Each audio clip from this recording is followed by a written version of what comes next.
উন্মুক্ত বাংলা এমন রাফুল অ্যাকশন নেব বুঝতে পারবে আইনের শাসন কাকে বলে। যে যারা সরকারের বিরোধিতা করতে চাইছে তাদের উপর এই আইনটা লাগু হয়।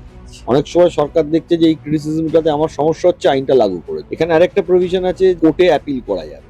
তাহলে তো গণতন্ত্র বলেও কিছু রইলো না। যেই সরকারে আসবে পুলিশ সরকারের হয়েই কাজ করবে। পশ্চিমবঙ্গ বিধানসভায় পাশ হলো গুন্ডা দমন বিল। এই আইনের ফলে প্রশাসন ঠিক কি কি বাড়তি ক্ষমতা পাবে? এতে কি নাগরিক অধিকার কোনোভাবে খর্ব হবে? নানা প্রশ্ন কিন্তু ইতোমধ্যেই উঠছে। আমরা জেনে নেওয়ার চেষ্টা করব। আমাদের সঙ্গে রয়েছেন আইনজীবী বিক্রম ব্যানার্জি। আহ, এই আইন লাগু হওয়ার ফলে ঠিক কি হবে? দেখুন, ব্যক্তিগতভাবে আমি যা মনে করি যে যা আইন ছিল ভারতবর্ষে, Indian penal code, subsequently BNS এসেছে, তারপরে ইউএপিএ এসেছে, এই আইনগুলো দিয়ে এই যে গুন্ডা দমনের যে ব্যাপারটা বলা হচ্ছে এটা কন্ট্রোল করা যায়। সরকার নিয়ে আসতে চাইছে, সরকার নতুন এসেছে, তারা কিভাবে ল অ্যান্ড অর্ডার মেনটেন করবে তাদের ব্যাপার। তারা মনে করেছে যে এই আইনটা আনতে হবে, কিন্তু আমি যেটা ব্যক্তিগতভাবে মনে করি এই আইনের নাম করে, কারণ যা আমাদের অ্যাডমিনিস্ট্রেটিভ এজেন্সিগুলো বা পুলিশ এজেন্সিগুলো আছে বা ল এনফোর্সিং এজেন্সি যেগুলো আছে, এই আইনের নাম করে তাদের কিন্তু ক্ষমতাটাও অনেকটা বেশি হয়ে যাচ্ছে।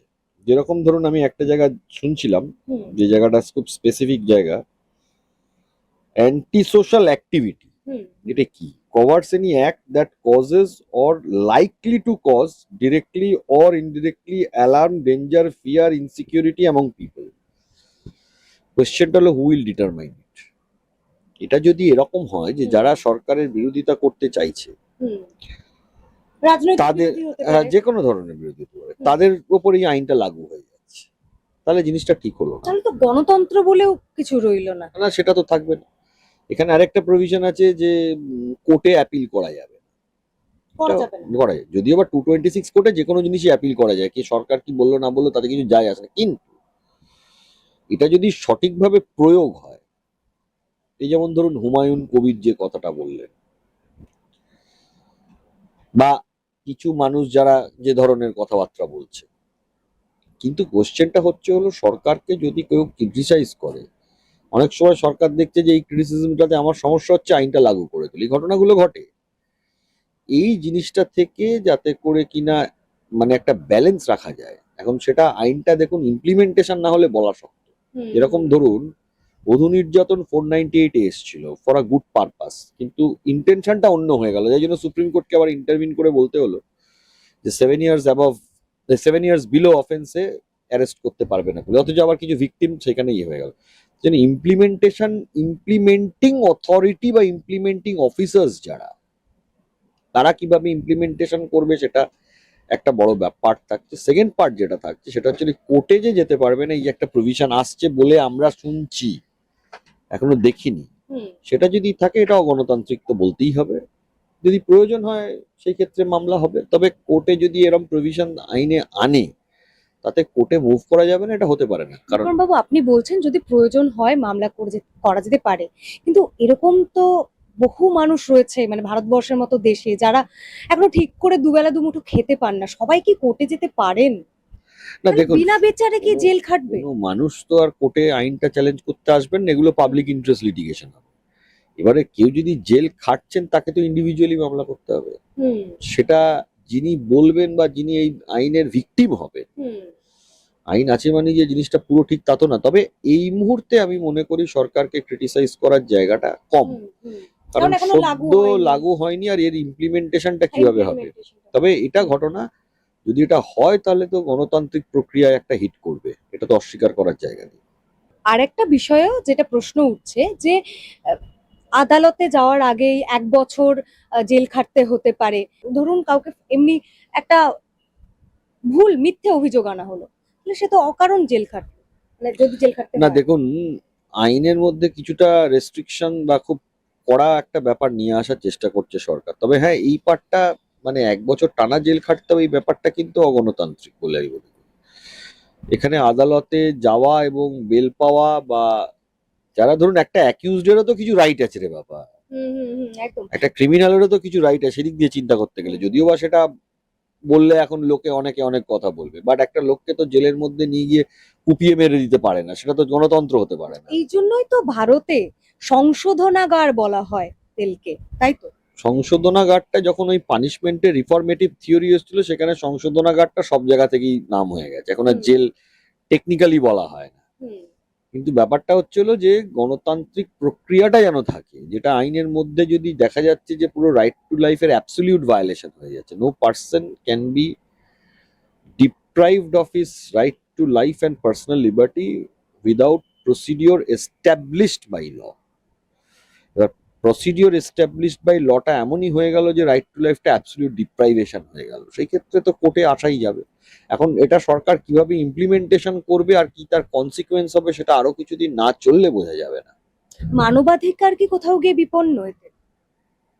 দেখুন, মানবাধিকার আইন তো মানে আইনের মধ্যে কড়া ব্যবস্থাটা আনাই যেতে পারে, হুম। যতক্ষণ না আইনটা ইমপ্লিমেন্টেশন হচ্ছে তার আগে অবধি তো মানবাধিকার বিপন্নটা বলা যেতে পারে না। তবে কোর্টে আসার বিষয়টাতে আমি বলবো এটা কিছুটা অগণতান্ত্রিক হয়েছে এই জায়গাটা। সরকার এখন তো বিল পাস হয়েছে, এখন গভর্নর সাইন করবেন, সেই সব বিষয়গুলো থাকবে। এই জায়গাটা আমার মনে হয় খুবই ওভার স্ট্রিক্ট ব্যাপারটা হয়ে গেছে। বিক্রমবাবু, আমরা তৃণমূল সরকারের আমলে দেখেছি যে পুলিশের ভূমিকা নিয়ে বারবার প্রশ্ন উঠেছে, যে না রাজনৈতিক কারণে হেনস্থা, এরকম নানা অভিযোগ উঠেছে। তো সেক্ষেত্রে প্রশাসনকে যদি এরকম বাড়তি ক্ষমতা দেওয়া হয়, সেক্ষেত্রে কি এটা কি একটা উদ্বেগের কারণ হয়ে দাঁড়াতে পারে ভবিষ্যতে? মানে যদি এরকম পুলিশ ঘটনা আরো প্রশাসনটা ঘটে? দেখুন, যেই সরকারে আসবে পুলিশ মানে সরকারের হয়েই কাজ করবে, এটা কখনো আটকানো সম্ভব না। কিন্তু পুলিশের থেকে যেটা এক্সপেক্টেড ব্যাপার সেটা হচ্ছে পুলিশ আইনটা মেনে কাজ করবে। ফ্যাকচুয়ালি দেখতে হবে যে কে দোষী কে নির্দোষ, তার ইনভেস্টিগেশন বা তার এনকোয়ারিটা যেন ঠিক থাকে। এখন এ সরকার আরো কিছুদিন না চললে বোঝা যাবে না যে নিরপেক্ষতার সাথে পুলিশ কতটা কাজ করছে। আমরা প্রথমেই একটা সরকারের উপর চাপিয়ে দিতে পারি না যে প্রথম থেকেই সরকার নিরপেক্ষ নয়, যখন কাজ করবে তখন বলবে। ওবিসি বিল সেটাও তো আজকে পাশ হলো, সেটা নিয়েও নানা প্রশ্ন। দেখুন, ওবিসি সংক্রান্ত বিষয় নিয়ে বিগত সরকার যা করে গেছে, একটা প্রজন্মকে ধ্বংস করে দিয়ে গেছে, এটা অস্বীকার করার জায়গা নেই। এখন যে আইনি জট তৈরি হয়েছে হুম। 2024 সালে রায়ের পর থেকে আর যে পিরিয়ডটাতে যে নোটিফিকেশন গুলো হয়ে গেছে, কিন্তু 10% যদি বাদ দিয়ে দেওয়া হয় যারা চাকরি না পেয়ে না আমি গিয়েছে, বল না, যারা চাকরি পেয়ে গেছে তাদের তো কিছু করা হচ্ছে না, তাদের কিছু করা হচ্ছে তো হাইকোর্টই তারা বলে কি দিয়েছে। কোনো জটিলতার মুখোমুখি পড়তে পারে? যারা চাকরি পেয়ে যারা সার্টিফিকেট পেয়ে গিয়েছে, সার্টিফিকেট পেয়ে গেছে সেটা কি তাদের তো গেছে সার্টিফিকেট, কিন্তু যদি চাকরি কেউ পেয়ে গিয়ে থাকে তার যা হাইকোর্টের জাজমেন্ট আছে তার কোনো সমস্যা হবে না। কিন্তু যারা সিলেকশন প্রসেসে পার্টিসিপেট করেছে বা এমপ্যানেলড হয়েছেন, এই নোটিফিকেশনের ফলে তাদের কিন্তু থাকবে বলে আমি অন্তত মনে করি না। তাদের আইনি লড়াই করতে হবে, তারা কোর্টে আসবে, লড়বে। এর এর দায়টা কি বর্তমান সরকারের নাকি তৃণমূল সরকারের? না, বর্তমান সরকারকে এই মুহূর্তে দায় এই জন্য দেওয়া যাবে না, তারা হাইকোর্টের রায়টা মেনে নিয়েছে বলছে।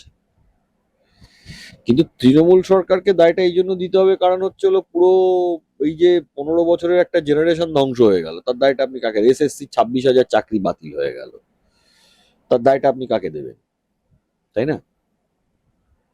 সেটা তো পুরাতন সরকারকেই দিতে হবে। এই সরকার আরো 1 বছর 1.5 বছর কাজ করুক না, তখন বলা যাবে।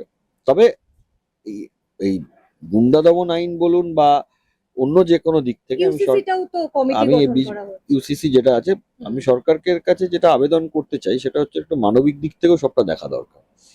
যেমন ধরুন যাদের চাকরি চলে গেছে, হুম। আইনে কিভাবে এই প্রয়াসটা যেন থাকে। সবটা তো দেখুন, আপনি আইনে যা জট সৃষ্টি হয়ে গেছে সেটা তো আপনি একবারে খুলতে পারবেন না, এটা সম্ভব না। এটার একটা মানবিক দিক থাকা উচিত বলে আমি মনে করি। 5-এ পা দিল ইনস্ক্রিপ্ট। এই 5 বছরে আমরা আমাদের সাধ্যমতো শ্রম, নিষ্ঠা এবং সাহসে ভর করে চালিয়ে গেছি আমাদের সাংবাদিকতা। এক্সিট পোলের মিথ্যাচার ফাঁস করেছি আমরা। গিগ শ্রমিক, পরিযায়ী শ্রমিকদের কথা বারবার তুলে ধরেছি আমরা। প্যালেস্টাইন, বাংলাদেশ নিয়ে কথা বলেছি আমরা। বাংলাদেশের শাটডাউনের দিনগুলিতে প্রবাসী বাঙালিদের তাদের পরিবার পরিজনের খবর দিয়েছি আমরা। নাগরিক সাংবাদিকতা চালিয়ে যেতে গেলে চাই নাগরিকদের প্রত্যক্ষ অংশগ্রহণ। তাই আমরা ডোনেশন ব্যবস্থা চালু করেছি। স্ক্রিনে দেওয়া এই কিউআর কোডে আপনারা আমাদের যে কোনো অঙ্কের মূল্য পাঠাতে পারেন। আপনাদের অনুদান আমাদের নিজেদের কাজ এগিয়ে নিয়ে যেতে সাহায্য করবে।